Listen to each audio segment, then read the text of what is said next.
Hey, welcome back to another episode of Parker's Pensées. I'm your host, Parker Case, and this is a podcast where we explore all the deepest ideas in philosophy, theology, nature, and life. I love thinking about cool stuff, so come think with me.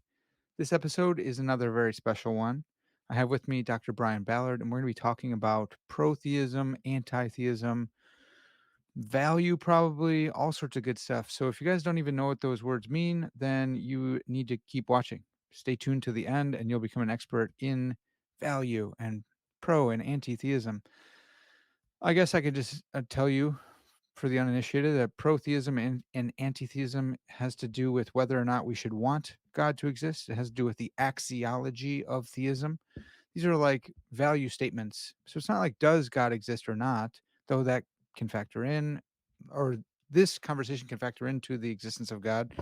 This has to more this has to do more with like should we want God to exist? Put aside the facts of the matter. Should you want him to exist or not? Well, what are the considerations? Boom, let's go. This is a new field, a burgeoning field. I am excited about saying burgeoning and talking about this field. So it's a win-win for me. If you guys like this podcast, please consider becoming a Patreon patron or a YouTube member. That way I don't have to like search out a bunch of ads and talk about athletic greens and stuff. But if you guys don't, then you're gonna get a whole face full of athletic green ads. So that's just a word of caution to you folks. But for real, if you guys want to see the lights stay on in my house and my dogs continue to be fed, please consider becoming a supporter for any amount. There are different perks at different levels. You can find the links in the description wherever you're getting this podcast at. Oh man, I hate promoting myself, but all right, we're done for this episode. Let's jump in with Dr. Brian Ballard and let's talk about the axiology of theism. Brian, man, thanks so much for coming back on the pod. Oh, it's my pleasure. It was a lot of fun last time, so I'm super glad to be with you again, Parker. Yeah, seriously, last time we talked about narrative realism. Folks, if you're interested in that, definitely go check that out. I'll put a link in the description. That was like for a while one of the most popular episodes. People love that episode, man. Yeah, and I'm honored and flattered and also intrigued what people were reacting to. I don't know, but I mean, I love it when philosophy gets into the register where it feels like this is relevant to ordinary life, to Yeah. how I'm trying to sort things out in the day to day. I think the axiology of theism can be one of those areas where Hmm. the interesting life themes don't have to get lost in the details. Though certainly they can, and we philosophers have a special skill for losing them in the details. We'll try not to do that today. That's so good, dude. Well, okay, so axiology of theism is a relatively new field. I've talked about it before on the podcast, but I want to hear from you, man. How'd you get into this topic? Yeah, well, can I say first of all, it's new in a way. Hmm. There's the literature since 2011, since a kind of landmark paper by Guy Kahane, really good paper. Um, that paper is called "Should We Want God to Exist?" And that Hmm. there's a literature that's kind of grown up around that, based on an offhanded comment from Thomas Nagel in a book from the 90s. Nagel says, it's not just that I'm an atheist and I don't want to be wrong in my beliefs. It's that I don't want there to be a God. I don't want the universe to be like that. Yeah. And that's from Nagel's book, The Last Word. And when you're Thomas Nagel, your throwaway comments beget entire literatures. So 100, here we have, 100%, dude. yeah, exactly. So here we have the axiology of theism, but in a way, this is a much older issue. So if you go back to the 19th century and you read someone like Tolstoy in his Confessions, you'll find these sentences like, he says, I would have killed myself long ago had I no hope that God exists. Hmm.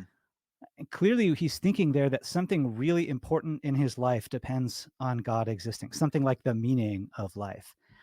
And if you look in the poetry of Tennyson, you find the similar, this figure of the kind of questing doubter who's like, can't quite believe God exists. He's still struggling to absorb recent developments in geology. And yet he really wants there to be a God. He wants there to be a resurrection. He wants all things to be redeemed. And that is, described beautifully in what's maybe the greatest English poem since Paradise Lost. That's In Memoriam. I commend it to you. But if you look at someone like Nietzsche, your listeners will know that the famous death of God passage, I'm talking about, right, Parker? Yeah. Of course you do. Yeah. Yeah. Well, the madman rushes into the crowd and says, God is dead. We've killed him. Who has a sponge to wipe away the horizon? And so on. And then, but later, he's reflecting on the death of God. And he actually says, And it's awesome. He doesn't say awesome, but he says, and it's awesome that God is dead because it means our horizon is free. The sea is open to us. We are the captains of our own ship. That's basically the Mm, sentiment, his metaphor. That's his metaphor there. So he's thinking, actually, be really great. It's good for us that there isn't a God because it means we are able to strive for a certain kind of autonomy, a certain kind of self mastery, a certain kind of way of being the sovereigns over our own little realms. And so that is essentially an anti-theist position. mm, So while this recent little burst of energy thinking about the axiology of theism, that is recent, that's like 10, a little over 10 years old, it's actually a much older line of thought, at least to the Victorians, in a period where a crisis of doubt came with either a bracing sense of freedom, as in Nietzsche's case, mm. or a crushing sense of despair and the struggle to find meaning in the face of the sort of godlessness of the world. Yeah. Damn, what a great point. There's so much packed in there. I want to acknowledge that point about Nagel, which has been rolling around in my head, but has never been so solidified as when you just mentioned that. Like, he Hmm. made a comment about like moral luck, and now that's a whole theory. It's a whole Hmm. field in subdiscipline in a subdiscipline of philosophy in free will literature and Yeah. consciousness, obviously, right? What it's like to be a bat and axiology of theism. Like, that guy should probably just he should be careful. All these sub disciplines just slough off, man. I don't know if we can keep up. That's Yeah. amazing. Um, Yeah, that's but right. uh, the He's the note of responsible for his children. yeah, right. Seriously, the note about Nietzsche is fascinating to me because I feel like there's this battle over the bones of Nietzsche, where it's like the angsty teenagers are like, "Look, I'm gonna grab this and use it against, slave morality and stuff like that, and I'm gonna, not go to For church sure. anymore." Then there's the other folks who are like, so a lot of like Christian apologists will do this, or even like Jordan Peterson, and be like, "Look, no, he was bemoaning the fact that God died, and aren't we falling downward and backward and forward?" One of my favorite like passages in all philosophy, just trying to ruminate on what does that even mean. It's crazy, but then you're saying both. Like, It yeah, he yeah. did kind of bemoan that, but then he was also extolling that because now we get to be Ubermenches and stuff. Okay, so now if you want to invite me to do Nietzsche exegesis, I would qualify my point a little bit, Okay. because what Nietzsche said, so I do think probably he did celebrate the death of God, certainly the Christian God. He despised Christianity. Okay. Um, and but if you look the passage I was talking about where he talks about us being the captains of our own ship, he's Yeah. actually putting that thought in the mouths of philosophers of his day. So it's unclear whether we should attribute that exact thought to Sure. Nietzsche. I was skipping that detail, but yeah, if you press me on Nietzsche exegesis, I'm not so sure which passages exactly reflect his views. But I imagine that on the whole, he's quite happy that God is Mm, dead. I mean, he mm, thinks it's awesome to become the Ubermensch, and in a way, Nietzsche's the father of our time with our sort of hyper, I don't know what you want to call it, hyper liberalism, obsession with autonomy. mm. That makes it sound critical, but I just want to describe something that our era seems to really value, which is autonomy, us being the captains of our own ship. I'm trying to find the language Yeah. to observe that without necessarily condemning it. I mean, one kind of so I'm a Stuff. Christian philosopher. That's not a secret. One Christian knee-jerk reaction would be to say, we're too into our own autonomy, and that's probably true on some level that a Christian should say that, but we should stop before we totally dismiss autonomy as something that's valuable. Mm, We should stop and ask, is there some extent to which our culture does have an insight about the importance of autonomy, but they've perhaps taken it too far or embraced it in a misguided way? As a matter of fact, I think that insight about autonomy actually comes from historically from Christianity. I would make yeah. that historical case, but Yeah. that's perhaps a different conversation. So before we dismiss autonomy as a value and our culture as sort of emphasizing it too much, I think we should stop and ask, well, in what ways is autonomy actually valuable, and in what ways is our culture right about the importance Mm, of human autonomy? yeah. And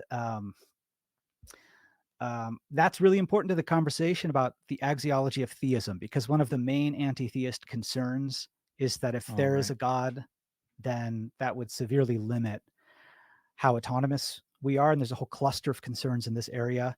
And I think they're really actually deep and interesting. And if we don't heed them we risk dismissing them and missing out on something philosophically really interesting. Man, that's so good. And you just made such a good transition, which I want to stomp on, unfortunately, because I want to go back to Okay. something else you said about autonomy. But then we can go back and revisit that great transition you just made. But I'm thinking about autonomy, and some of my conservative listeners who would have a really hard time speaking well of autonomy. And I just Mhm. want to note that this is like I live in America, so maybe I should just speak for America, but, for the even the United States, because my Puerto Rican friends are like, "Look, dude, America, that's 2 continents. Stop saying you should say North America, or Mhm. you should say the United States," whatever. But, autonomy is like it's thoroughly United Statesian because, if you're a conservative, then you want autonomy from the government, right? You want autonomy concerning gun laws or church rights or Mhm. the family to teach whatever they want to teach in homeschool. And, it's obvious for my conservative listeners that the liberal folks want autonomy from God and also, from other like moral strictures that we've inherited. Mhm. So Yeah. I just think that's such a good note that you mentioned. Like, this is something that America has really focused on. And I think to a degree, for sure, it's like overblown on all sides. But then to another degree, it's like this unique insight that we are made in the image of God, and with that comes this importance. Autonomy is scary because I study theology, right? So like, it's always a Mhm. bad thing. It's so hard for me to say autonomy in a good way. Yeah. You know, no, I that's right. That is a holdover, a certain way of doing theology. But let me flag some ways you might resist that even from within Christianity. Okay. So I'm Hmm, not here just speaking to my Christian friends. I'm speaking to anyone, my yeah. atheist friends as well. Within Christianity, is there a way of valuing human autonomy? That's the question. And I Mm, want to sketch some ways in which that would be the case. I mean, so one would be to think about what it even means to be made in the image of God. People give all kinds of analyses of this that have nothing to do with the text. So just if we're just looking at the text, you don't mm, find anything about reason or language use. Let us make man in our image. And it goes out of its way, by the way, to say that it's male and female created in the image of God. right. Um, Let us make man in our image. And what does that mean? The very next sentence is about giving man dominion over the earth. Hmm. And that dominion theme, of course, is not domination or exploitation. There's a very famous essay by historian Lynn White Jr. from the 60s, accusing Christianity of teaching the domination of nature and blaming Christianity for the ecological crisis. And I think that's a deep mistake, and I think that that paper's been thoroughly refuted. But anyways, that's a side note. Yeah. Um, that theme gets picked up in Psalm 8, where it's what is man that thou art mindful of him, or the Son of Man that thou takest notice of him, and yet you have crowned him and made him a little lower than the angels. And that word for crowned is exactly the Hebrew word you would use at a king's coronation. So the image there is of humanity literally as co-regents with God. Hmm. And I think that fills out this idea of dominion. It's a kind of royal status that humanity is given as, and this is where I think the idea of a co-creator or someone who is co-laboring with God over creation comes into play. And that idea seems to carry with it a fair bit of autonomy. It's like in a medieval system, and this is not the only system where you find these sorts of structures, but in a medieval system, the lord might be granted lands over which he has a certain kind of sovereignty Hmm. by the king. So it's through the king that the lord becomes autonomous, that the lord inherits this realm over which he is the proper sovereign. Hmm. And so there's a sense in which we are more autonomous. There's at least one way in which we become autonomous through God, and that's him granting us this kind of sovereignty over the realm of creation. Okay, so that's at least a way in which from within Christianity you can see actually there's a kind of human autonomy that's a good thing. Hmm. And a second way, I'll just throw this out there, is that by relying on God, we can become we can develop the virtues that allow us to manage our lives more autonomously. I mean, so it's now the idea that you become autonomous by not needing to rely on anyone, that's a complete myth. Attachment theory, perhaps the most important research program in developmental psychology, has Yeah. shown us that it is by knowing on whom we can rely that we become autonomous, capable of striking out into the world and taking meaningful risks. And so if I think I have a set of papers that are developing this right now, that God would be an ideal attachment figure. Hmm. And so by forming this bond of love with God, we would become at least positioned to be more autonomous, to develop the virtues that allow us to take meaningful risks and so on. Hmm.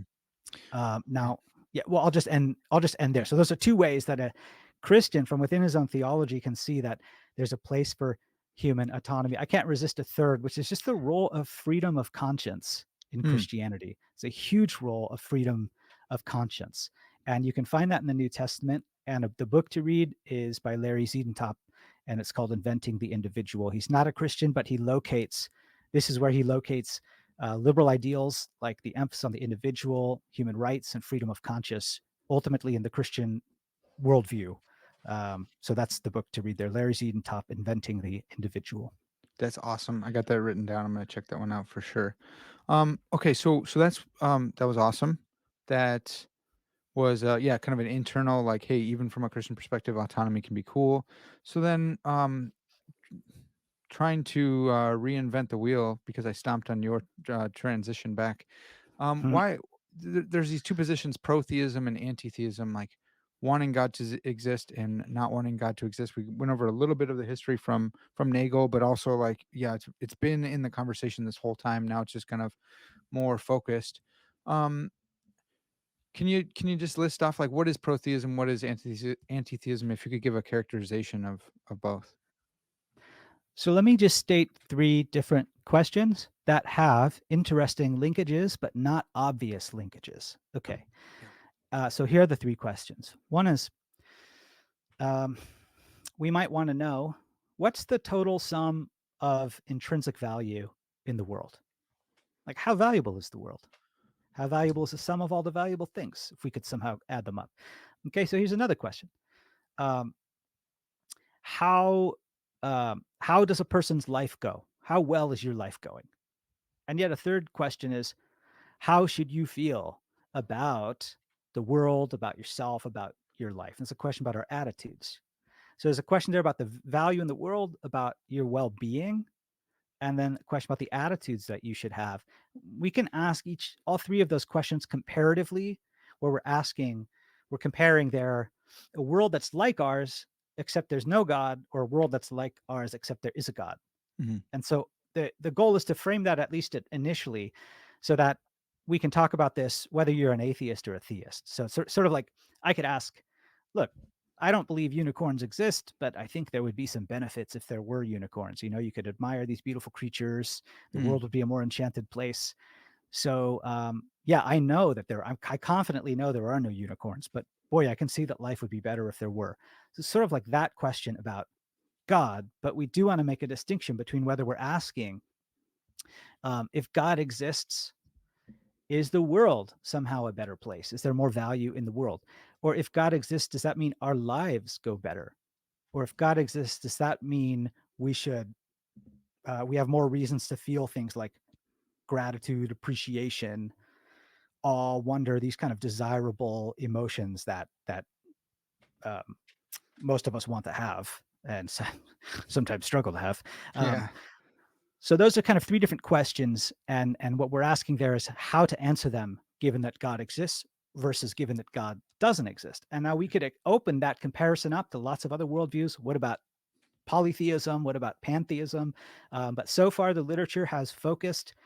There have been some broadening attempts. Like Kirk Lougheed has a whole book on like African monotheism, Mm. um, but in general, it has focused on either bare theism or some Abrahamic theism on the one hand, and like a naturalistic atheism on the other Yeah. hand. So for this conversation, we'll just maybe keep it in within those parameters. Oh, okay. So, back to the three questions represent like three different like perspectives or values. You got world, well-being. I don't know what to call the third one. I missed. You said it, but I didn't take a note on it. Like, yeah, like what attitudes make sense for you to Attitudes. have? Okay. Yeah. Yeah, man, that's really good. Yeah, that's really, really good, dude. I've studied a lot of like John Frame. He's this theologian, and Oh he yeah. he views the whole world tri perspectively through three perspectives, and I think you're totally Mhm. you're totally hitting on that, where like there's the world, then there's also like the practical situation of survival, but then there's also like the existential perspective of like feelings and reason. Like that would be, it's kind of where you put things you can't really make sense of that are too like subjective, like that goes in the Mhm, existential mhm. perspective. So that's Yeah. just a note for the listeners who also have read Frame. That's really fascinating. Okay, Can so I you can set I it just up. add, Yeah, please. sorry, I'll just add one thing, which is I think that second question is really maybe the center issue, which Mm, is if God exists, do our lives go better? Does that make our lives go better? And I think for me, when I approach the axiology of theism, I'm interested in um, the intrinsic value in the world insofar as it would make our lives go better. And I'm yeah, interested in the attitudes we should have insofar as it would make our lives go better to be positioned to have those attitudes fittingly. yeah. So to me, that's actually the centerpiece of it. That's And so really good. questions like how God is connected with meaning is one, but there's a lot of ways your life can go well or poorly, and meaning is just one of them. Yeah. So, you've made these distinctions in one of the papers you sent me about impersonal protheism and personal protheism, and I believe Mhm. what you're saying is the core is this personal protheism that it's That's should right. is it good for me that God exists or doesn't exist? Is that right? That's right. Yeah. So impersonal protheism is the view that it's better, perhaps better in a respect. Sorry, the world is perhaps better in a respect if God exists. Personal protheism would be there's a respect in which my life goes better, or it's better for me, or some subset of individuals to be circumscribed if Mm, God exists. And then the question would be, who's that subset of individuals? yeah. Um, One thing I said that might lead to confusion is I mentioned attaching to God earlier. And that's obviously a benefit of God's existence that depends on something psychological from us. Yeah. Perhaps believing in God, trusting in God, some response from the creature. And some of those psychological benefits could be described even if there weren't a God. But then you'd be imagining someone who's like the basis of whose personality and moral development is an illusion. And that Mm, seems to me quite bad for you.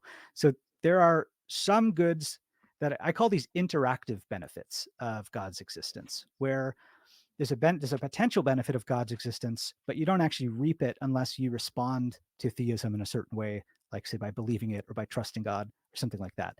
And I think it's a mistake to say, oh, that doesn't count as the axiology of God, because those are just benefits of believing in God. Well, falsely believing that there's a God and then feeling, say, happy as a result, that doesn't seem to me good. We don't want happiness on the basis of a massive illusion about ultimate reality.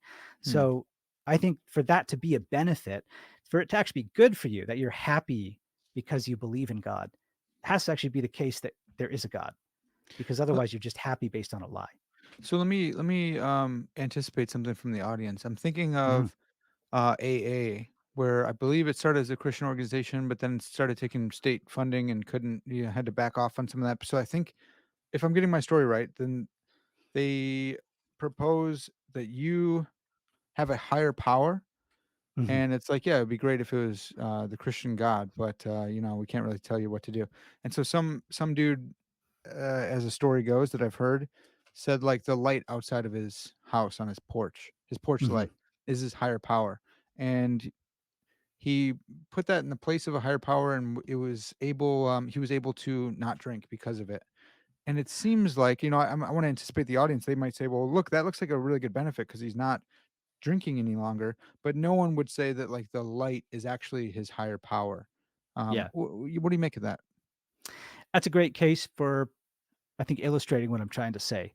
Mm, Um, so let's assume that this guy isn't just like pretending that it's his higher power or yeah, acting as if it is. Let's yeah, assume he really is, so confidently believes it's his higher power. In that case, it seems like we want to say two things. We want to say, on the one hand, I guess I'm happy for this guy. I don't want his life to fall apart. I want him to be clean and sober. On the other hand, boy, that's too bad that what it took was this like delusion about the light on his front porch. He would have been a lot better off had there actually just been a real higher power that he could have related to. I'm mm, just assuming here that hedonism is false. I mean, I think there are ways your life can go well or poorly that don't have to do with the patterns of pleasure or pain mhm, in your life.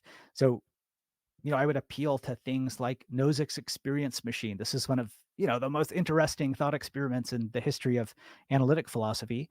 Mhm. Imagine you could plug into some machine like the Matrix and it will feed you the experiences that'll make you the happiest that you ever could be. It might be happier than maybe you could even imagine. Like, you don't realize it, Parker, but the happiest version of your life would be to be a samurai warrior galloping across the moonlit fields of Japan. Mm. And our psychologists will interview you and we'll figure that out. Okay. And they're infallible. Okay. And so then you're going to plug into the chair and you're going to experience that. There you are, feeling the horse underneath you and the thunder of his hoofbeats on the grass, Mhm. the weight of the katana on your back, and so on. And the problem is, it's not real. You're really just sitting there getting fat in the chair, being fed intravenously. And the trick is, once you plug in, you can never unplug. Mm. That little detail is crucial. And most students, if you ask them, will say, I would not plug in. And then there's always like one guy who wants to make trouble who's like, yeah, I would Yeah. plug in. Um, and so what that shows is that there's something they care about more than happiness. And I think most of us care about something more than happiness, something like being in touch with reality. You don't want, or I should say, you're not indifferent to whether you have real friends who laugh at your jokes or hired Mm. actors who laugh at your jokes because, say, your parents are secretly rich and know that no one would actually ever be your friend voluntarily. So they hired this team of actors to follow you around and pretend to like you. But Mm. you'll never know the difference. You're like getting, it's like, what's that world with Jim? Sorry, Truman? Is it the Truman Truman Show. Show? Yeah, You're getting Trumans. There you go. yeah. Most of us are not indifferent to those two scenarios. Yeah. So, yeah, I think hedonism is false. And I think some of the time, at least many times, whether a feeling of happiness is actually good for you depends on whether it reflects you being in touch with what the world is like. Mm. Yeah. Okay, that's really yeah, that's good, that we address that we preemptively address that objection because 'cause I'm sure someone would mention that in the comments. Sure. Um, Another thing, so you did mention that there's been some work in broadening it out, the scope of interplay here, scope of Yeah. the things under consideration, and that's just kind of how it goes, right? Like, this is a kind of a Western thing, is Western philosophy, Western tradition, and so I study philosophy of religion, and people are like, "Okay, cool, tell me about Buddhism." I'm like, "No, no, it's just like a word that means like, does God exist?" Like, it's this philosophy of whether or not God, Yeah. the Abrahamic faith, really of Christianity exists. Like, that's kind of the historical movement. Now it's broadening out, and really, even anything that considering Buddhism is all kind of extra. That's more comparative religions. But I wonder about using if you've given any consideration to pro-theism as a tool in comparative religions and interfaith, interfaith uh, conversations, Hmm. debates where, maybe you think Allah exists, but wouldn't it be better if Yahweh existed the way that He gives forgiveness? Like, I wonder, have you given any thought to that? Oh, yeah.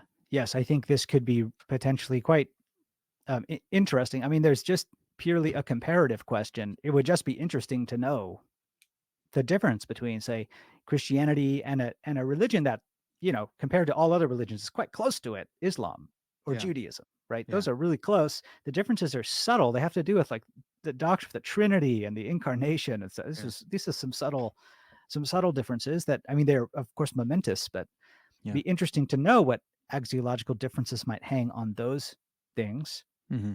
Um, and of course, there might be huge differences with something like Hinduism, pantheism, or Buddhism. I think those questions are all interesting. One issue there is whether anything should limit what we consider. Right. And I suppose I think something should.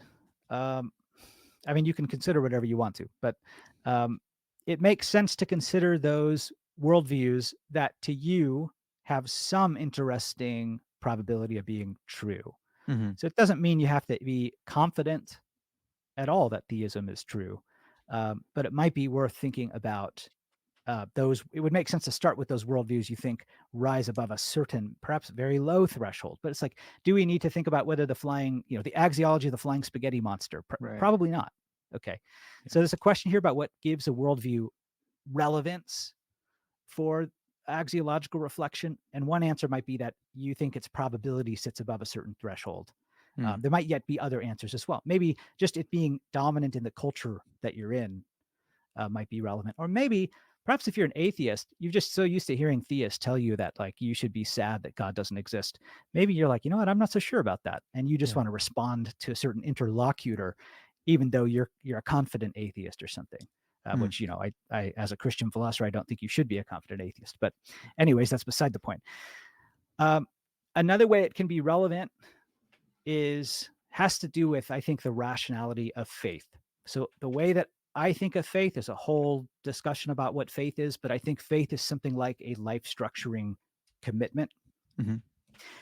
And whether faith is rational, say Christian faith, depends on whether it's rational to undertake a life structuring commitment to Christianity, to living the Christian life, to living in light of these truths, to shaping yourself in light of them, to adopting the Christian hope of the resurrection, and so on. Um, and that commitment might involve belief. Maybe it can involve something weaker, like the thought that maybe this is true and I really want it to be true. It's sort of not, it may not be belief worthy. It may be sufficiently hope worthy. Hmm. Maybe just that it's a live option, but it would be so good that it makes sense for you to respond with a hope strong enough to underwrite a life structuring commitment to this religion. And Yeah. so there's a kind of apologetic project to saying like, well, how good would it be if Islam versus Christianity is true? And is there an axiological difference that might make a difference to someone who's like, I've narrowed it down to Islam and Christianity and I'm trying to make a choice, and they seem like they both are equally plausible. If one of them seemed like they would make your life go a lot better if it were true, that I think would be a reason to adopt it and structure your life around it. And Yeah. I developed that in a paper called "The Rationality of Faith and the Benefits of Religion." If you're interested in hearing more about that, that's where you could find that. Did you talk with Jordan at Analytic Christian about that? That's right. There's a video Okay. about that on Jordan's channel. Yeah, everyone go check that one out as well. Jordan's awesome. Um, okay, there's so much here. I think another thing too. So we got like interfaith, and I think I'm using these words right. I think there's also considerations for intra-faith, like Mhm. between eternal conscious torment and universalism and annihilationism and soul sleep, and like Oh these are my all like goodness, yes. intra-faith stuff. We're all Christians considering these. Some people say no, you're Oh not if you yes. believe this or that, but yeah, it's like, Yeah. man, should you want to? And it gets kind of weird because it's like, well, one of these is true if Christianity is true. And Yeah. so if you're saying like, "Oh, I want universalism to be true," but it's not.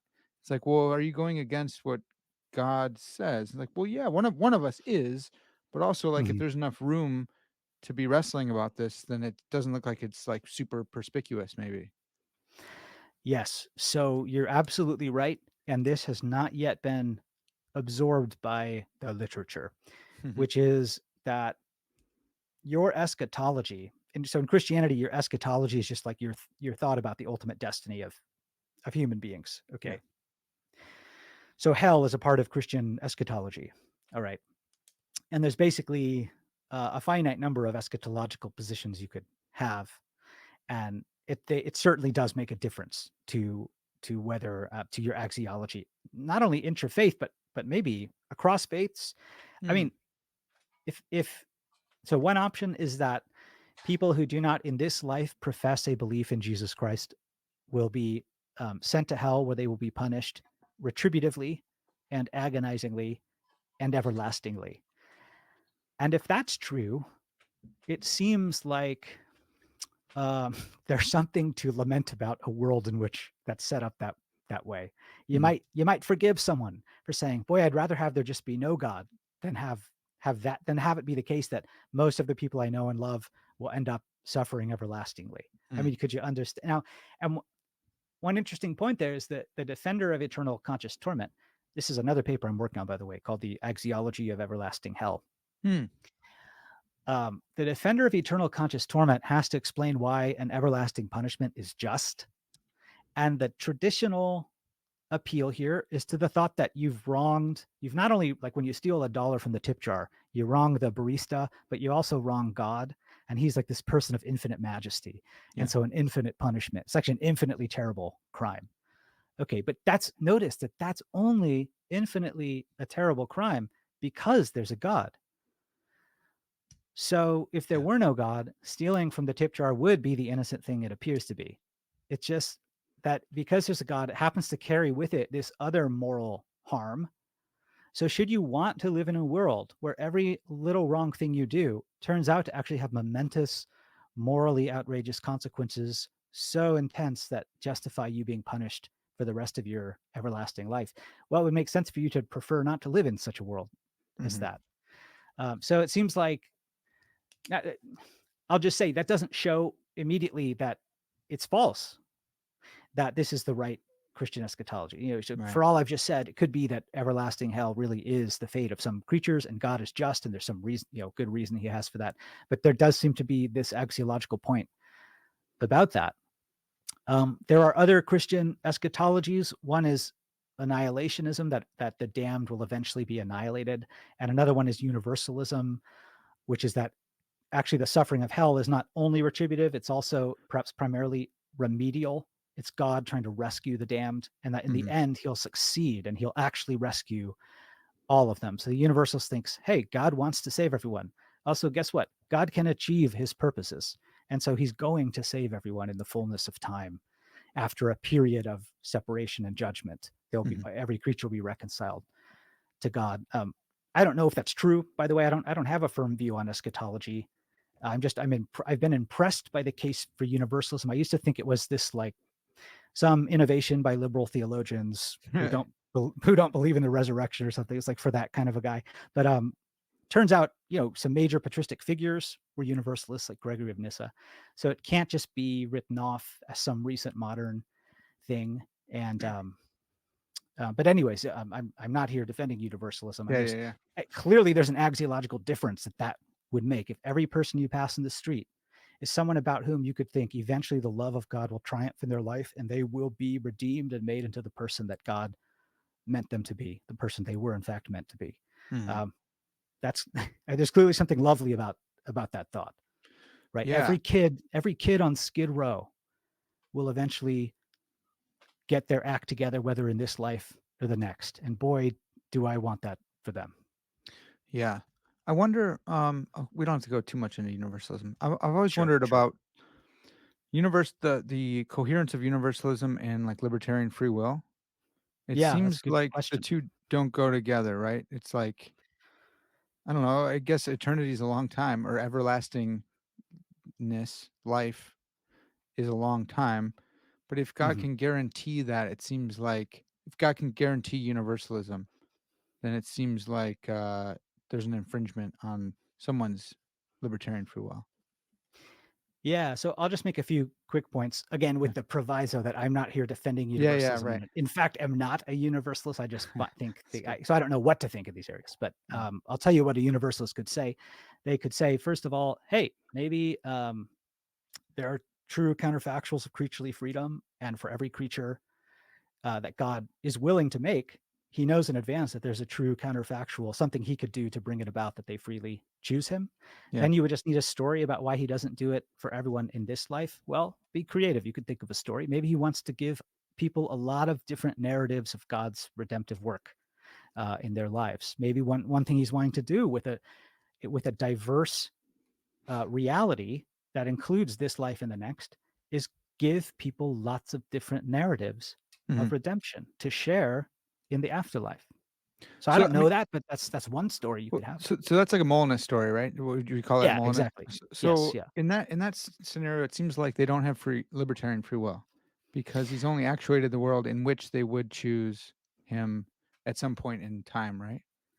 So I mean, yeah, there's a whole debate about whether Molinists are succeeding in describing libertarian Yeah, freedom, and I myself am not even sure if I'm a Molinist at all. that's good. But Yeah, it's like that'd be one way you could go. Is all I'm saying. yeah, And you're yeah. right. Okay, okay. If that's true, if what you just said is true, it seems like Molinism is just false.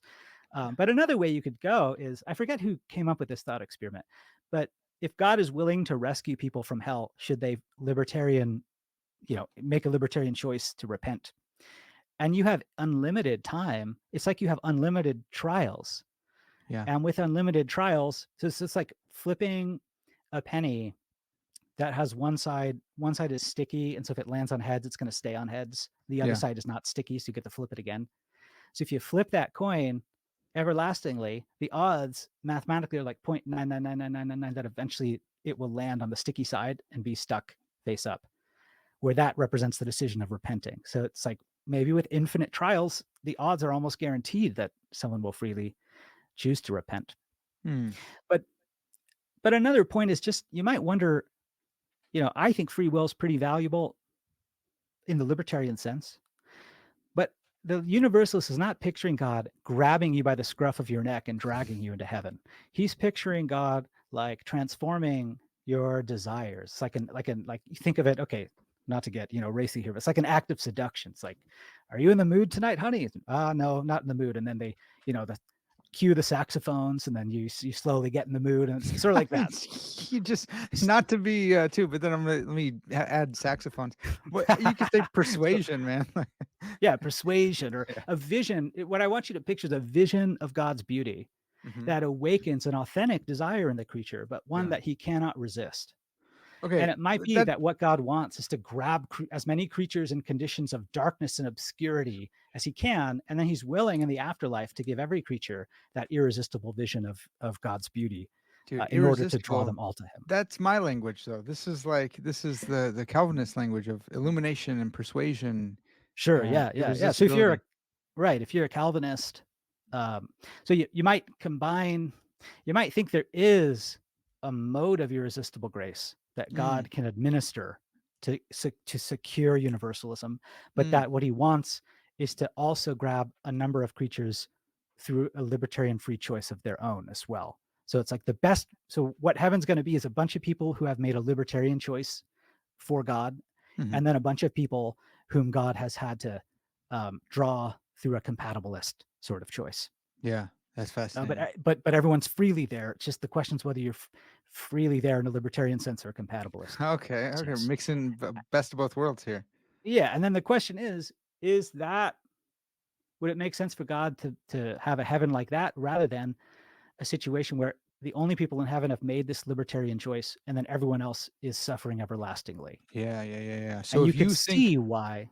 Yeah, well, that's really fascinating because if you think that compatibilism is coherent, then, but you're a libertarian about heaven, then you need an explanation for why you think God could have also added compatibilistically free creatures, but indeed he you do. didn't. Yes.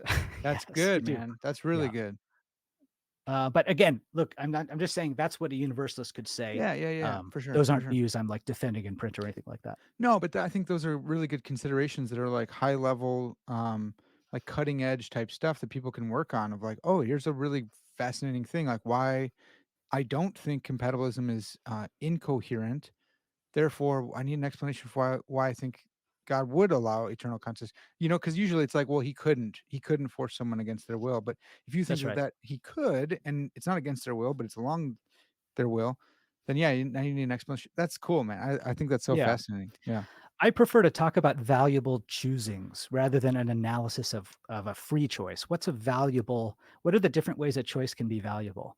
And Mm, one way it can be valuable is if it's a choice such that you could have done otherwise, but you chose this anyways. mm. And another way it can be valuable is if it's a choice that reflects your authentic desires and values Yeah. and wasn't compelled by anything outside of you. Yeah, So that's good. I think libertarians and compatibilists, maybe they're not both arguing the proper analysis of a free choice, but they are both pointing to something valuable in our choosings. We think it's like Peter Van Ewhagen says, he thinks it's actually not that common that we have libertarian free choices because Oh, yeah, often sure. our reasons are so overwhelming that we have no choice but to choose to do phi or whatever. And yet there's still something valuable about a choice where phi-ing reflects you and your desires and your character formation rather than someone putting a gun to your head and saying, "Phi, damn it," sorry, you can Yeah, bleep that yeah. out.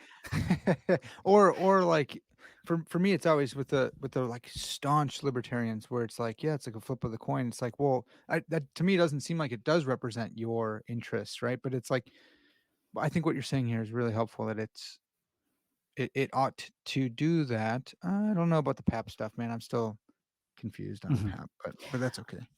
Well, I'll mention here, since we're going down the rabbit hole on universalism and freedom, that there's certainly an axiology of libertarian free will, because I think Yeah. a lot of libertarians think whether or not we have libertarian freedom, something axiologically important, something important in our lives is lost if we don't Mm, have it. Not only perhaps moral responsibility, but maybe like a certain kind of meaningfulness, perhaps any kind of meaningfulness.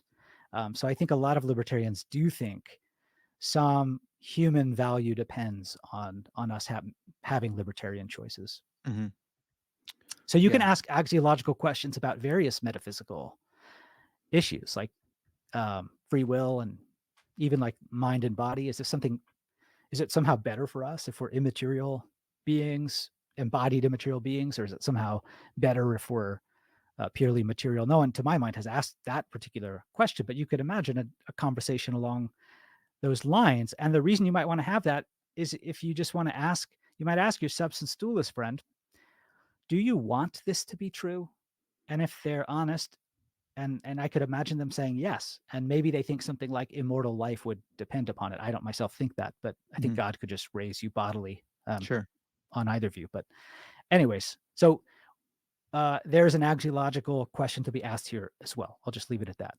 I love that, man. I I think that, at least in my own life, the axiology of theism has kind of, reinvigorated or even helped me conceptualize axiology simplicator, because Mhm. usually it's like metaphysics, epistemology, axiology, but really ethics. And we get into ethics and meta ethics. And it's like, that's cool, man. Right. But what about, you said it's value theory. What about the rest of value stuff? And this That's a good actually, point. it brings value to the forefront where it's like, no, it just doesn't have to do only with ethics and shoulds and oughts. It's like, it should not, but it's because of value, and, I think it's actually legitimate, like, value theory stuff, so it's really fun for me to, yeah, reconceptualize it along these lines. Yeah, that's right. And I think it can reinvigorate the philosophy of religion as well, because there's Mm, a certain one thing I like about the axiology of theism is there's a certain kind of honesty in it. You yeah, might, I mean, Nagel is praiseworthy as a writer just because he seems to have this kind of, well, not just because, but one reason is he seems to have this kind of honesty. It's an honest thing to say, look, I, I don't just think atheism is true. I don't even want there to be a God, mhm, because it opens you up to the charge of wishful thinking. And so there is a kind of honesty there. But I think philosophy is better done from that place of honesty instead of pretending that the heart is not involved in the quest for truth. Let's just be honest about the ways it is or might be involved and go from there. And then I think we can reason about sort of where the heart is at, as it were. We can reason about our preferences. It's not like, do you want chocolate or vanilla? It's like, do you want to live forever or not? And we can talk about whether that would inevitably be boring, for example, as Bernard yes, Williams famously yes. argued. So there's a lot to reason about, but there's also a kind of honesty to start from a place like this, especially in a field where that's so animated by passions on both sides. Yeah, I love that, man. So I think another consideration, I don't know if it's like a meta, axiology or, meta value theory, but even considering what the what the world would have to be like in order for our value judgments to correspond with rationality and truth and facts and, obtaining states of affairs. Like, I think there's like a meta thing here, and I don't know if it would properly fall within the realm of value theory or whether it's getting into like epistemology instead. But like, Mhm. you can give a gloss of the evolutionary argument against naturalism in a value theory type of way where you're like, look, on naturalistic evolution, what really matters is survival of the fittest. And so, why think that our value judgments would, maybe it's inscrutable that our value judgments would correspond to the facts of the world. Maybe we're Yeah. just living in a dream world. Have you considered that? Or have you thought about that at all? Well, you could certainly raise doubts about whether we're capable of answering questions in the axiology of theism. Hmm. Um, and there is an interesting thought here. If atheism, or if I should say naturalism is true, perhaps for the reasons you just suggested, we're not capable, we're particularly inept at answering axiological questions. But if Mm, theism is true, maybe because there's some story about God wanting us to be able to know the good, yeah, um, we'd be better positioned to actually conduct this axiological investigation. That yeah, hasn't occurred to me, but that sounds like an interesting meta move. So the thought would be, if naturalism is true, this conversation doesn't even make sense. But if theism is true, there right. really is an axiology of theism to be investigated. Right, and Um, you could, so I love transcendental arguments, and I don't know if any are ever successful except maybe the cogito, but mhm. You could say, but this, if naturalism is true, then this conversation doesn't make sense for the following reasons. But this conversation does make sense. Axiology is a coherent field of study.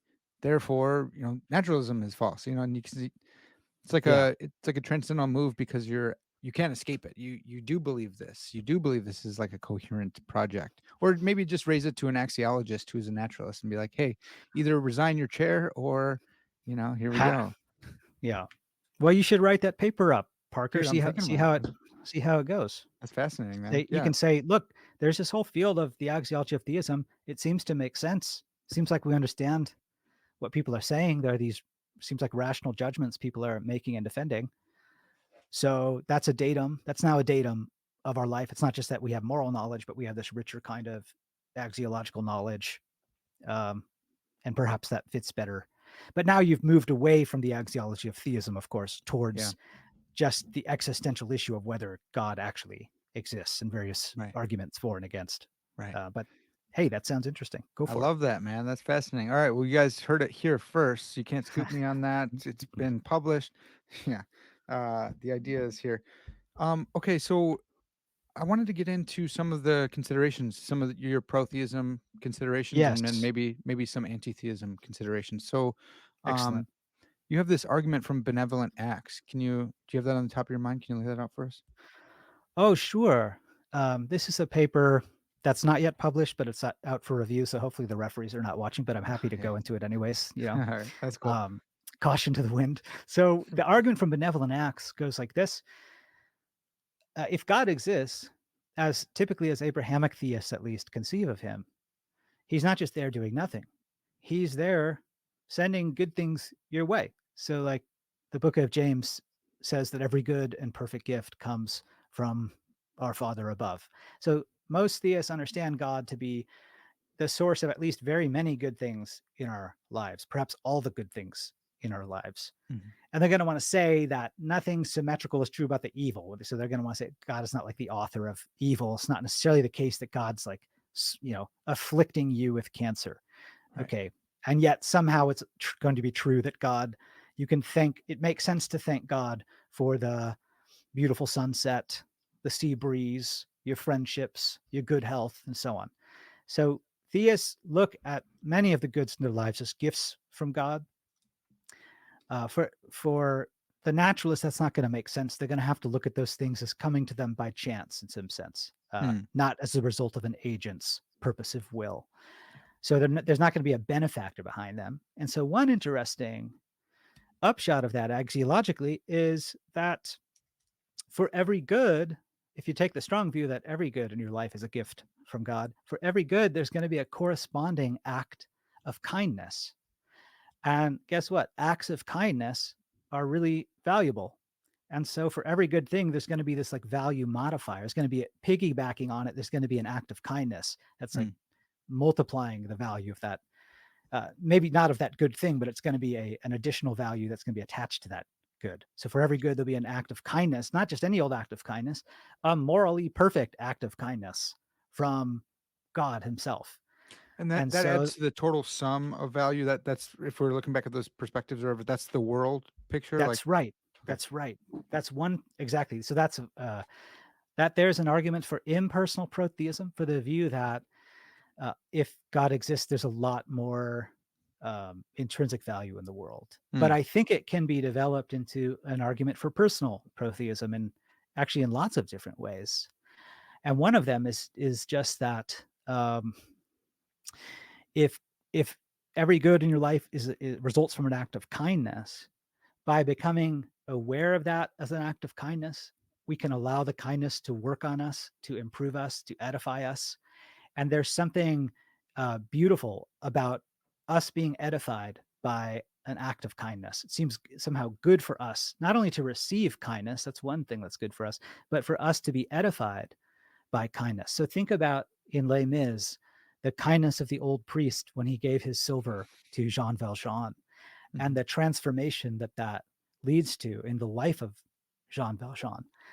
That's one of the loveliest moments in that in that story. Maybe it's one of the loveliest moments in all of literature. There's something about the benevolence of another person transforming a broken person that is Mm, especially beautiful.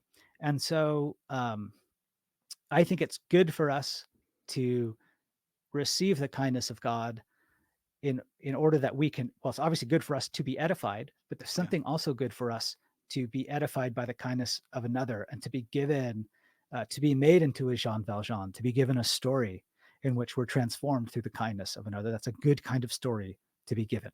And you don't get to have, I mean, you can obviously have that story on naturalism just through the kindness of a person, but there's going to be a lot more opportunities for that on theism. And once again, that's going to be another one of these interactive goods where it's a benefit of God's existence, but it's a benefit that you have to interact with by responding to God in a certain way. For Yeah, example, by recognizing His gifts.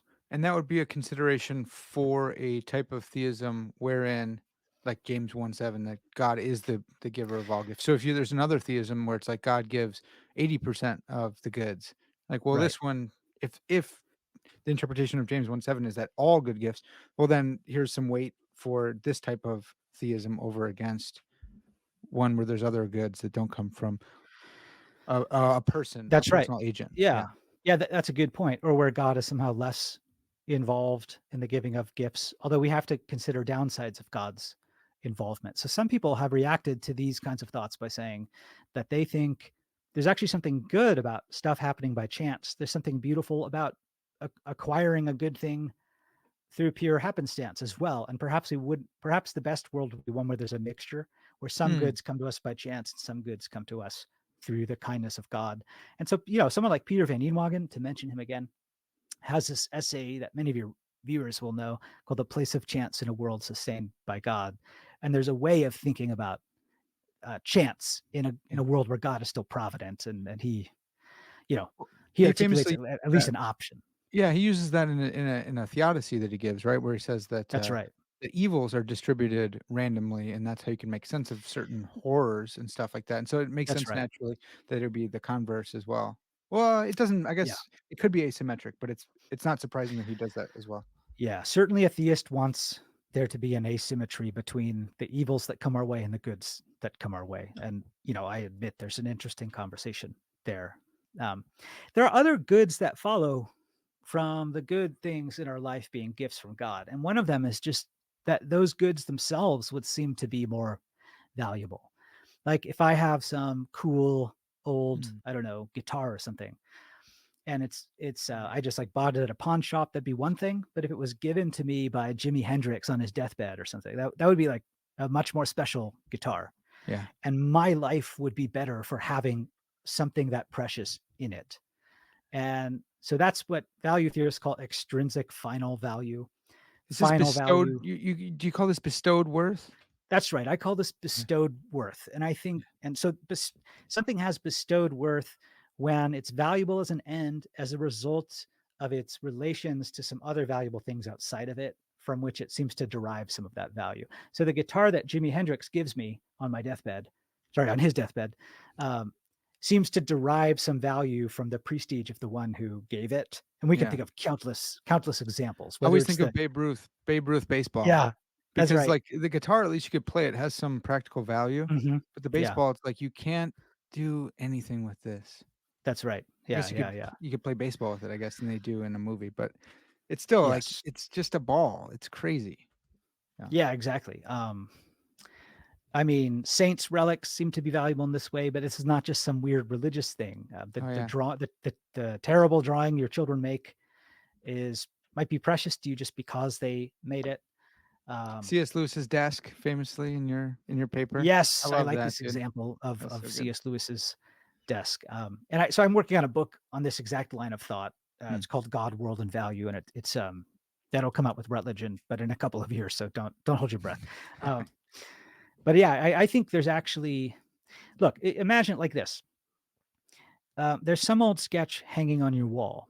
Okay, it's a beautiful old sketch on some aged paper, and your art historian friend comes over, says, "Hey, whose sketch is that? Where'd you get it?" And you say, "I don't know. It's just been in my family. I don't know who made it." and she's like obsessed with this sketch. She's got a hunch. She won't tell you, but you let her take it to her lab and consult her friends and so on. And she comes back, and there's just no question. This is a page from Leonardo da Vinci's notebooks. Hmm. Does that change your attitude towards the sketch? Does it affect how you value it? It's like, of Yeah. course it would. Yeah. It could be otherwise the same exact sketch, but just having that origin makes it this like sacred artifact. Mm. Well, God would be an artist incomparably greater than Leonardo. So, all the more, if the whole world is God's artifact, the whole world and all of its furniture should be infused with a new kind of value.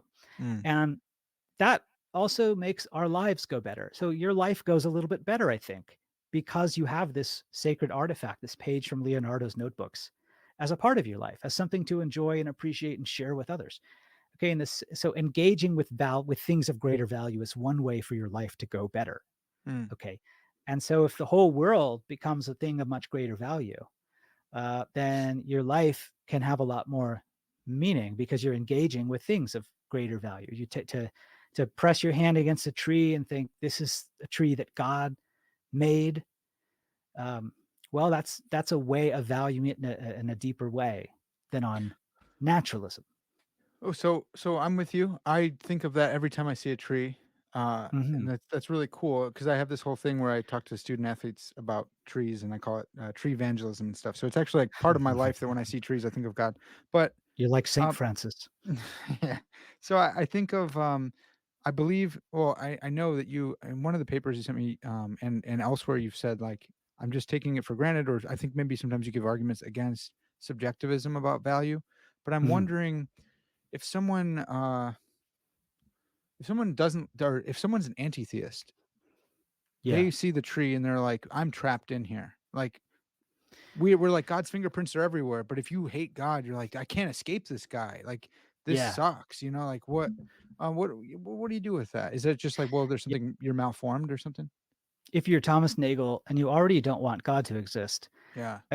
what I'm describing is then a nightmare scenario where where Yeah, alright. not only is there a God, but everything around you somehow bears the touch of God in some inescapable way. It's Yeah, like you're not only do you have to deal with your ex being out there at large, but it's like everything you own was once owned by your ex, and so it yeah, reminds you of them or something, or bears this like link to your ex, and you don't want to be around them.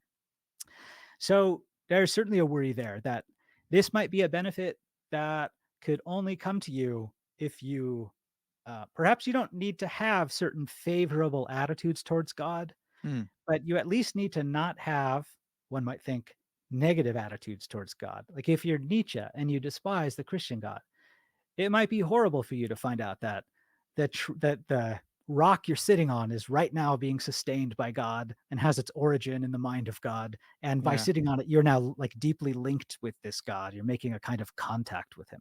That yeah, might be a horrible thing for you if you're Nietzsche. Okay, so what should we think about that?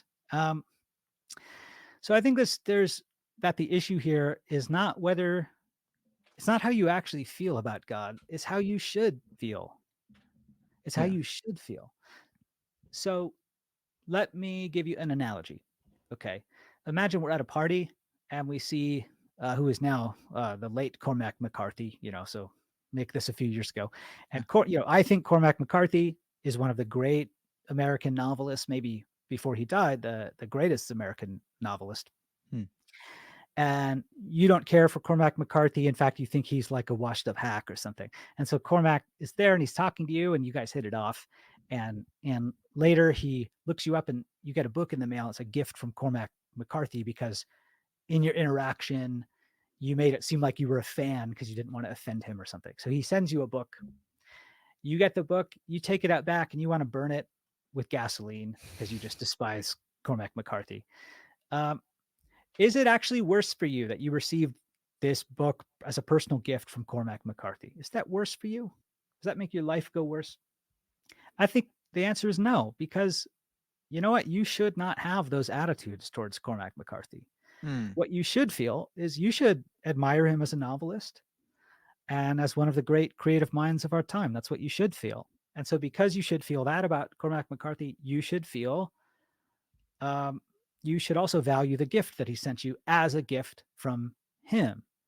So Right. I don't think just having a negative attitude towards the giver of the gift or the maker of the thing or the sustainer of the thing or whatever is enough to make that thing worse by its relation to that person. It depends if your attitude is correct. So then the question is, how should you feel towards God? If there were a God or if there weren't a God, should you have Nietzsche's attitude where you dislike or disdain or revile him? Hmm. And it seems like whether atheism or theism is true, that's not what you should feel towards God. After all, God would be a person, if God exists, he'd be the person who gave you life, who gave you the goods in your life, and he'd be a person of maximal greatness, moral perfection. Despite, even if you thought it was regrettable that God infringed on your autonomy, it's not like it'd be God's fault or something. So Hmm. reviling God, uh, I don't think is the appropriate attitude to have towards him. So that would be my response to this concern Yeah. about what do we do about the sort of our Nietzschean type.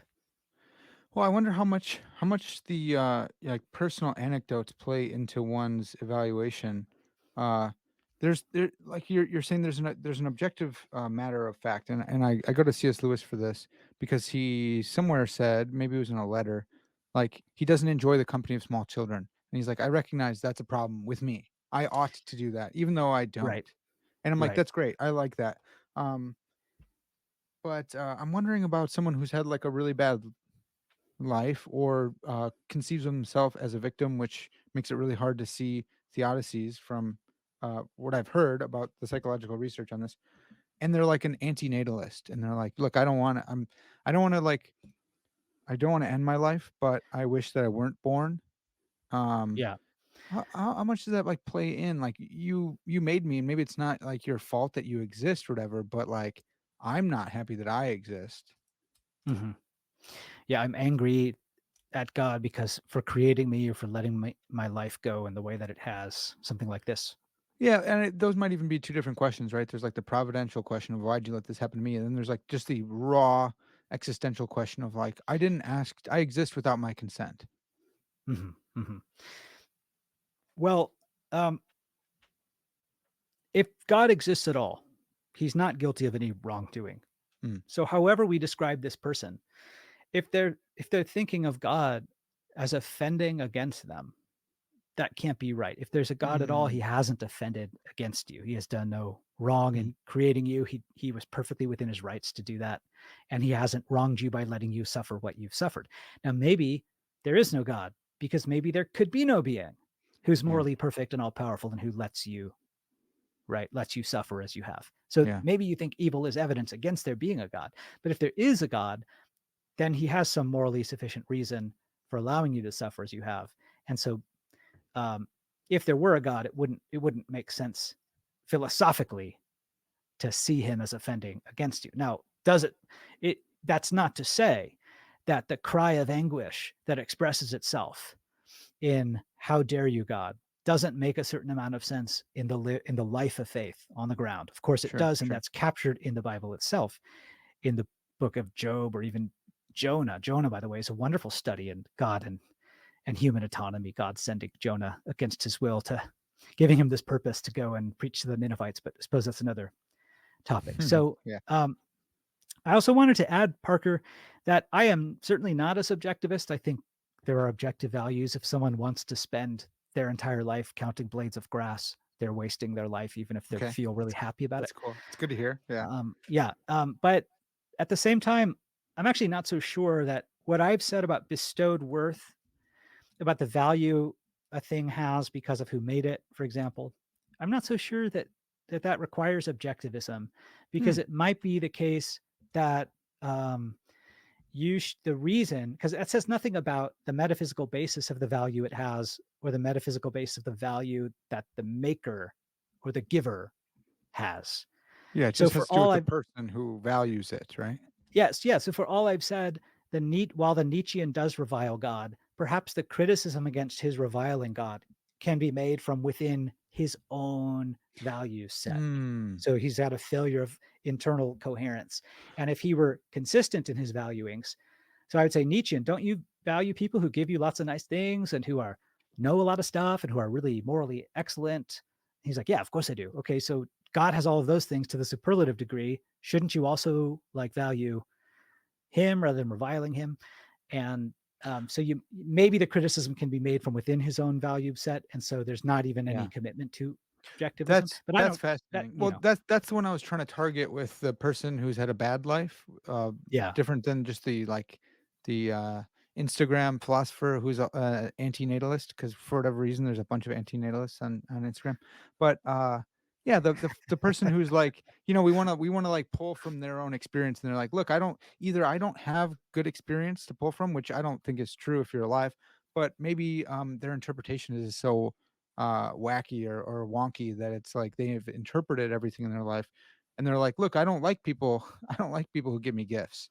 So why would I mm, like a God who gives me gifts?" You're like, "Well, there's something yeah. like very wrong with you. But how do I, But if your axiology is that messed up because of your own personal history, like that's a tricky one to wrestle with."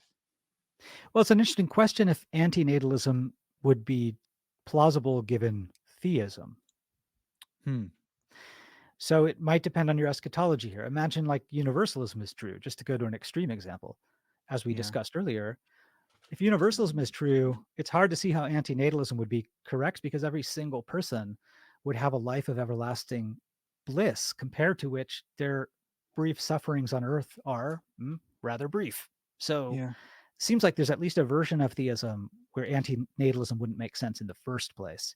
And so that you might be an atheist who's an antinatalist, but if we're asking about the axiology of theism, it might be that antinatalism actually doesn't make sense. Mm, That's that's not, good. I mean, yeah, there could still be forms of theism where antinatalism makes sense, but I can at least picture some where it doesn't seem to make sense. Well, I wonder about one of the arguments for anti-theism you bring up is like this uh obligations. It's like high Mm, risk, high reward. Yeah, there's a lot of gifts, but they also come with obligations. And I've been chewing on like a Christian view of existentialism, of antinatalism, where yeah. it's like just when you wrestle with the weight of being an image bearer of God, it's like, well, why couldn't I just be a dolphin, dude? Like, yeah, they have a less Yeah. rich experience, but this is a burden that I was born into. I didn't ask Mhm. for, and like, yeah, it's a high calling, but it's a high calling that I'm just here. And if origin essentialism is true, then like I couldn't have been, a cockroach or something. But like, why? What the heck? I Mhm. didn't Yeah. ask for any of this. Yeah. Yeah. Yeah. So I wonder Yeah. about Yeah. And right. And we're, by the way, if we're doing axiology of theism, we're comparing counter possibles anyways, because most hmm, people think God exists necessarily or he doesn't exist necessarily. So yeah, if comparing a naturalist with a theist world, we are comparing at least something that's impossible with something that's possible. And yeah. so that's just to say it's not if we're doing axiology of theism, it's not clear why you couldn't ask. I know it's impossible, but would it have been better to be a cockroach? Um, Oh, okay, that's cool. That's a really good consideration, man. That's really helpful. yeah, so you should be able to think that thought here, I think. And Um, oh, I lost my train. What were we just talking about? Why can't you be Actually, a cockroach? yeah, Oh, the cockroach burdens, the burden burden, of the being burden, yeah, obligated. yeah. Yeah, so I think one way to think about life is this two basic kinds of goods. And one is good that comes through purpose and achievement. These are like high intensity goods. Mhm. And I think that probably has to do with meaning making. And then another kind of good is like happiness or contentment. That's like the day at the beach or going to get a massage or just like enjoying a beer with an old buddy and just chatting it up. Yeah, And that seems like a different thing you might be after there. So we might call these respectively like meaning versus happiness, where happiness is like a feeling of it's all good. And mhm, I think we want a mixture of those things in our life. We want a mixture of days at the beach and, mountaintops that we've ascended, right? yeah, Of achievement and sort of contentment or mere enjoyment and appreciation. And probably some temperaments want a different mix. yeah, And I one was thing just that's thinking that. interesting, yeah, right. And so one thing that's interesting on theism is we get this, it seems like we get this intensification of everything. It's like everything you do that's good is even more important because you're like honoring God when you do it. Everything you Mm, do that's bad is even worse because you're offending against God when you do it. yeah, And you also have this huge cosmic purpose as God's co regents in the universe. And maybe you just wanted a life that was not so intense, where you could just relax in the spa with your friends and a margarita. And instead, it's all this cosmic destiny and purpose endowed upon you by the creator of the universe. Yeah. So you might sort of lament that about a theistic world. And I hear that. However, we're comparing theism with naturalism. And my pushback would be to ask whether the stakes are really so much lower on naturalism. My Hmm. friends, you still inhabit a world that is crumbling, where people are suffering terribly, where people who matter a great deal are suffering terribly. And most atheists want to say that people matter or that their suffering matters. So there's still life is still high stakes, even on naturalism. Mm. You can't just in your relative wealth and comfort hole up and say, "Oh, my life is so relaxing. I get massages. I get I play on a ukulele at the beach," and while the world around you is sort of burning. Um, I don't think that is a good. I think that's a kind of delusion because you're living as if there weren't anything of momentous importance happening outside of you. You're living in a way that fails to respond to significant bads in the world, and those are there. So I think even on naturalism, life is a high stakes affair, and unfortunately, that's simply not the world that we've been born into. If what you wanted was a low stakes game, you're Mhm. going to have to think of rather distant possible worlds. That's really fascinating, and I was thinking about the naturalist who would say, this is kind of an illusion. Um, the idea of the self is even an illusion. Maybe you're an illusionist about consciousness or about Mhm, personal identity over time. It's a social fiction that we have rights and all this stuff. So really, actually, when you unmask everything, there is no value at all except subjective value.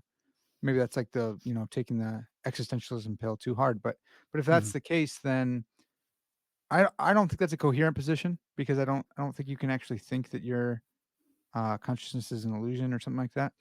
Maybe they mhm, have a more advanced way or a more subtle way of describing that, but it seems like that's like the black pill where everything kind of just goes out. So it's like if you're mhm, there's two if there's two different ways to be a naturalist, one has significance and you're not recognizing the significance. There's human beings that matter just dropping out of existence all around you in the hospitals and car crashes, and the other one's like, well, none of this really matters anyways.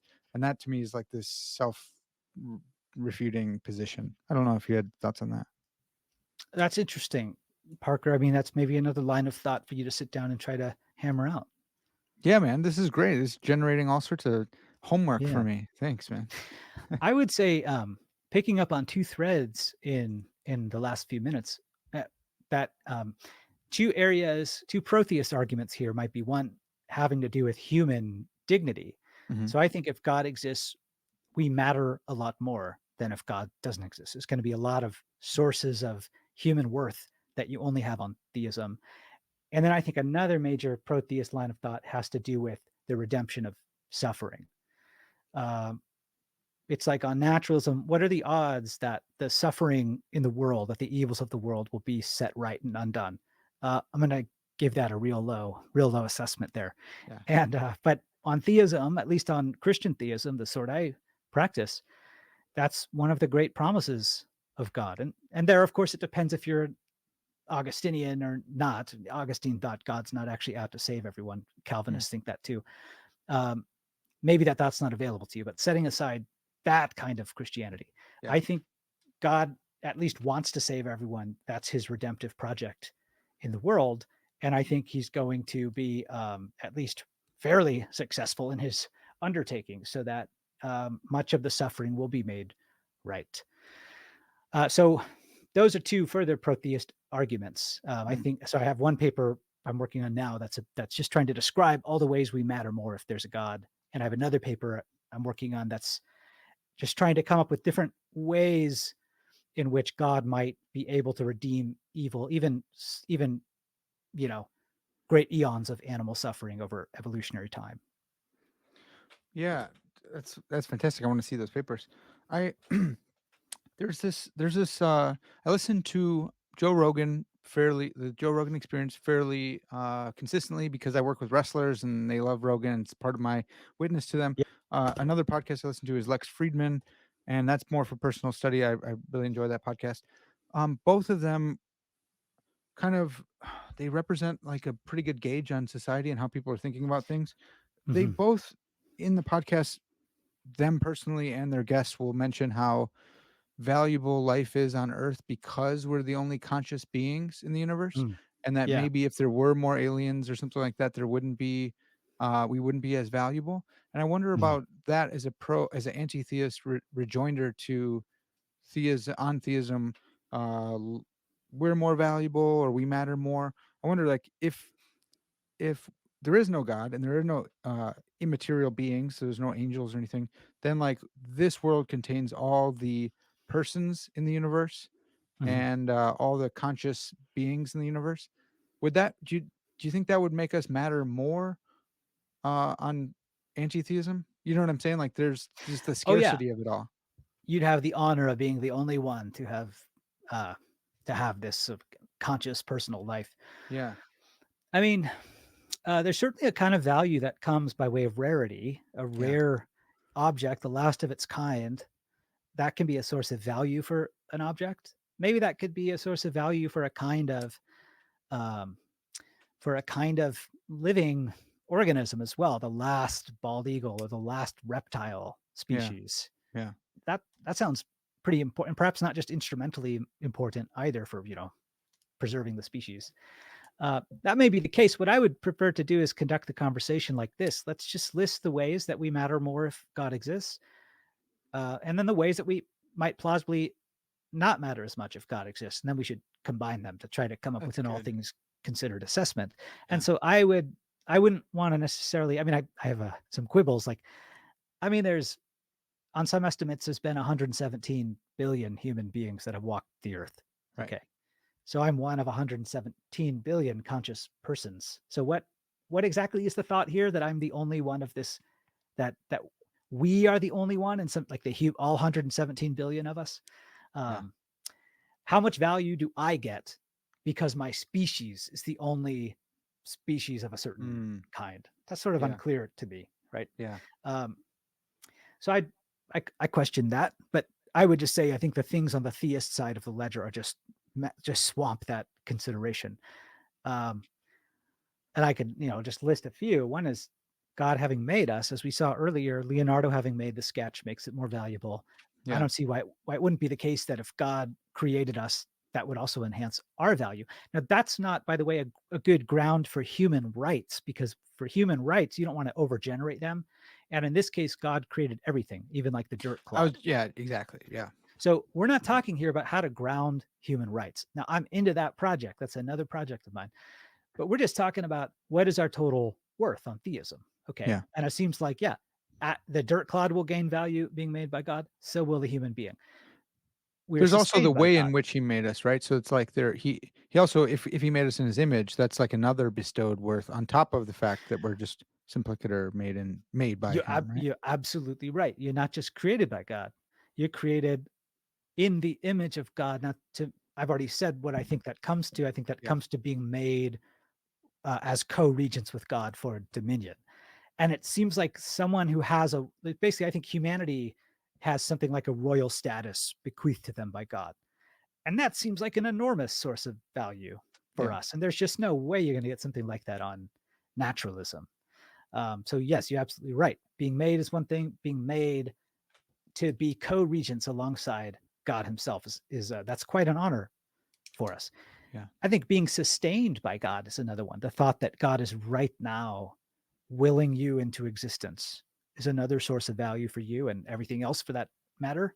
Um, and I have, there are yet other things we might point to, like in distinctively Christian teaching, God is incarnated in Christ and shares Christ, shares we think the second person of the Trinity shares our nature. That seems to ennoble us as well. Mm. So I have a paper listing no less than a dozen ways in which we have theism generates additional worth for us. Yeah, that's awesome, man. This stuff's so fascinating to me, and like another. So we have the rarity of life, and we also have like some people like Bernard Williams type line where it's like the scarcity of life, and that's Mhm. a really fun consideration. Like if you die and that's it, does that make your life more or less valuable? And these are the kind of like Yeah. axiological questions that are fun to talk about, but I think have more purchase on the axiology of theism because, like you had mentioned earlier, there's some cosmic ramifications and like teleology going on in the background, which is like Mhm. the stakes are just up. I love that, man. It's so fun. Yeah. Yeah, that's a good axiological issue that Williams raises, and others who write sort of downstream of his famous Yeah. paper about that. Is there something lost if we have everlasting life? If something Mm, lost from the bracing sense of this is your chance. yeah. And I want to say, whatever you think might be lost, you ought to think about how many people did not have a chance to make anything sensible out of their lives. And that's just Mm, such an enormous number of people. So I'm thinking something like, um, even if you think evil is some evidence against God's existence, it is also one of the most powerful reasons for hoping that there's a God, mm, because only then will these evils be made right. yeah. So That's good. I had a conversation with a rather famous senior philosopher at the Pacific APA. I won't name this person. Yeah, because this person lost their temper when they found out I was a theist. They got very angry and they thought theism is not only false, she said, but it is immoral. It is immoral to be a theist. Hmm. And this person's getting heated, so I know this isn't really going to go anywhere productive from here on out. But as I listened to her speak, it was clear that here's a person who really cares about people and is disturbed by what happens to them when you take a good look around. And so I want to say that on the one hand, well, even if you think evil is evidence against God's existence, by the way, I don't. But even if you think that, if you're someone who's especially vexed by the problem of evil, I think that's all the more reason to want there to be a God and to indeed to yearn for there to be a God, because Mm. only then will all these people whom you rightly care about, will the evils in their lives be potentially set right. On naturalism, they don't stand a chance. It's done.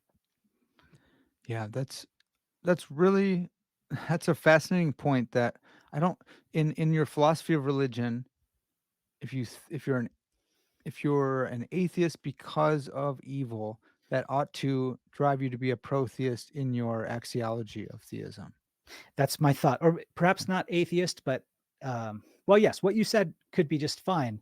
But let me make an analogous point. If you're an agnostic because of the problem of evil, so Mm, you think evil is evidence that uh, makes it the case that while theism might be true, you ought not to believe it's true. Maybe you're an yeah, agnostic like that. yeah, Nevertheless, theism's a live option. Um, it might be true, is what I mean. yeah, And evil would be, for the very reason that you think you shouldn't believe theism, you should hope theism is true. And I think hope to such a degree that, again, you respond with a life structuring commitment.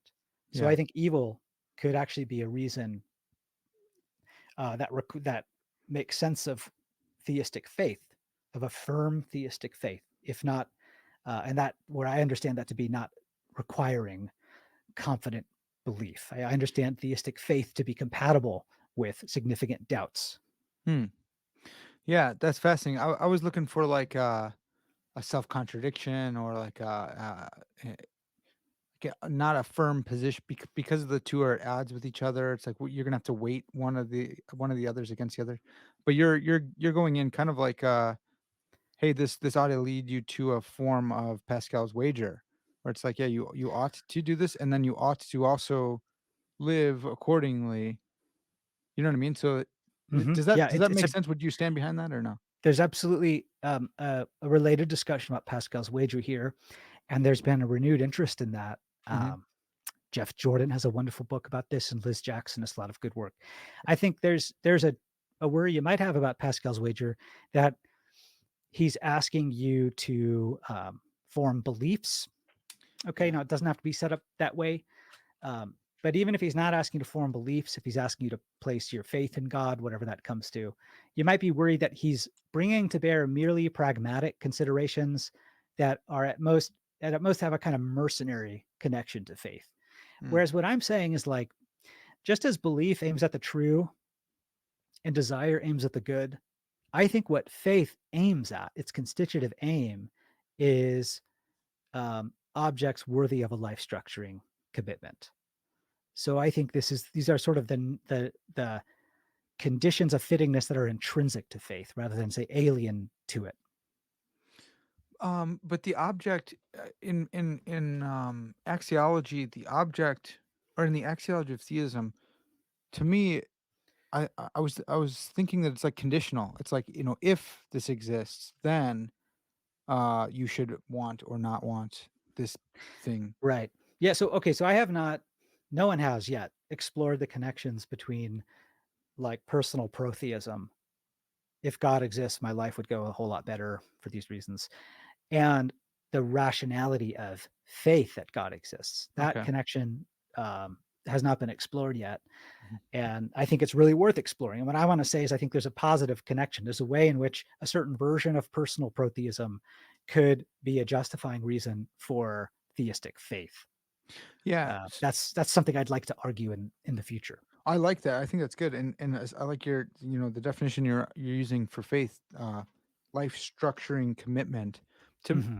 to me, I just wanted to put that in touch again with the Pascalian wager, where it's like if what he means by that is not just mercenary, but if it's like, hey, commit your life as if God existed, that seems like they're like super hand in hand, right? Yeah, although Pascal is thinking about benefits that come to you as a result of adopting that faith, right? Whereas what I'm saying is faith is itself a kind of valuing attitude that would be a fitting response to the prospect of God's Ah, existence. okay. I see. I see. Yeah, that's So you helpful. might you might say, for me, the value is prior to faith, and for the traditional, whereas for the traditional wager, the value is created by Dude, faith. that's good.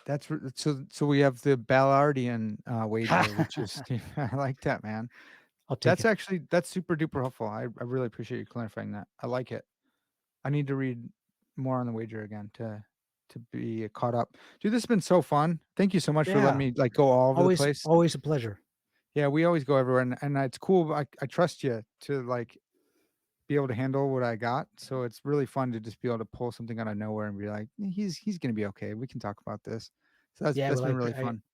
yeah, fun for me too. Thanks, Parker. Yeah, you mentioned this book that's gonna be out in a couple years. I'm glad that it's, Yeah, like, it's under contract, it sounds like, with Routledge, so it's going to happen. that's right. Yeah. Okay. And how about, I mean, I wanna give my audience something, because you're here and you're talking about all this cool stuff. Where can they go to read more about this? Yeah, thank you. Well, I have a new paper in Phil Quarterly called "The Threat of Anti-Theism," arguing that if a certain kind of anti-theism is true, Abrahamic theism is false. So there's Mm, a surprising linkage that I argue for.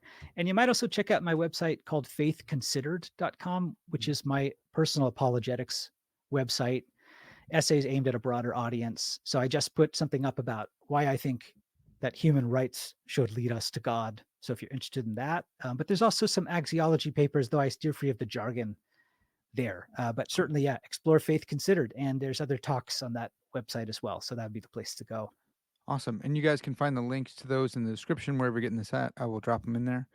Well, cool, man. Thanks again. This is you gotta come back on. You gotta keep coming on. This is so good. Let's do it, man. Yeah, Awesome. I'll look forward to the next time.